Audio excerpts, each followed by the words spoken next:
اسلامی تاریخ میں ہم دیکھتے ہیں کہ بنو امیہ کا دور ہے، بنو عباس ہے، اور مجموعی طور پہ بھی جب ہم وہ تاریخ پڑھتے ہیں تو جو حکمران طوائف الملوکی کو، انارکی کو ختم کرنے کی کوشش کرتے ہیں، تاریخ میں ان کا جو ہے امیج وہ ایک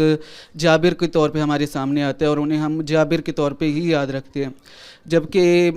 جو حکمران اس ضمن میں خاموش ہوتے ہیں، یعنی کہ وہ بغاوت کو بھی کچلتے نہیں ہیں اور ایک پیسفل طریقے سے رہتے ہیں، تو اس میں ریاست کی رٹ ختم ہو جاتی ہے اس سچویشن میں۔ تو یہ درمیان کی سچویشن میں اسلام کا جو نقطہ نظر ہے وہ کیا ہے؟ یہ اسلام تو اصول بتائے گا، اور اس نے بتائے یہ بات کہ ہر چیز انصاف کے مطابق کی جائے، انصاف کا دامن کسی حال میں چھوڑا نہیں جا سکتا۔ اسلام کا کی ورڈ عدل ہے، یعنی ابتدا میں عدل، انتہا میں عدل، اور یہ تقاضا کرتا ہے کہ آپ قائم بالقسط رہیں۔ اصل چیز یہ ہے کہ جو پرابلم درپیش ہوتا ہے، اور خاص طور پر ریاست میں یا مسلمانوں کے نظم اجتماعی میں، اس کو انصاف کے دائرے میں رکھنے کا کیا طریقہ ہے۔ یعنی اسلام تو اصول دے گا نا، انصاف کرنا ہے، انصاف کے دائرے میں میرا عمل رہے، اس کے لیے پروسیجر مجھے ایجاد کرنا ہے، مجھے اختیار کرنا ہے۔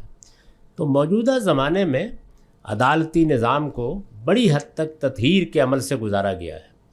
یہ کوشش کی گئی ہے کہ ہر جگہ قانون کی حکمرانی ہو، یعنی فرد کی یا بادشاہ کی حکمرانی نہ ہو، قانون کی حکمرانی ہو۔ تو اگر آپ قانون کی حکمرانی قائم کرنے میں کامیاب ہو جائیں، ایسے ادارے بنانے میں کامیاب ہو جائے جو سرکشی سے بھی نمٹ سکیں، اس طرح کے لوگوں کو جو ریاست کی رٹ کو چیلنج کر دیتے ہیں کیفر کردار تک بھی پہنچا سکیں۔ آپ کے علم میں ہے کہ جو لوگ سوسائٹی کا نظم و نسق برہم کرنے کی کوشش کریں یا نظام کے خلاف اٹھ کھڑے ہوں، نیوسنس پیدا کر دیں، ان کے لیے قرآن مجید نے بڑی سخت سزائیں تجویز کی ہیں سورہ مائدہ میں۔ تو یہ ساری چیزیں اسلام کی طرف سے موجود ہیں، لیکن اس کا پروسیجر کیا ہونا چاہیے، اس پہ محنت کرنے کی ضرورت ہے۔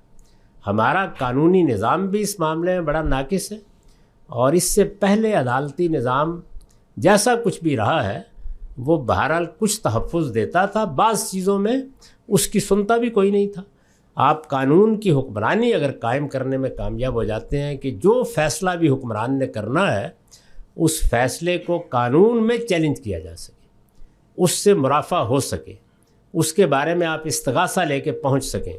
تو میرے خیال کے مطابق امن قائم کرنا یہ تو میری بھی ضرورت ہے، آپ کی بھی، اس کے ساتھ عدل کے تقاضے بھی ملحوظ رکھے جا سکتے ہیں۔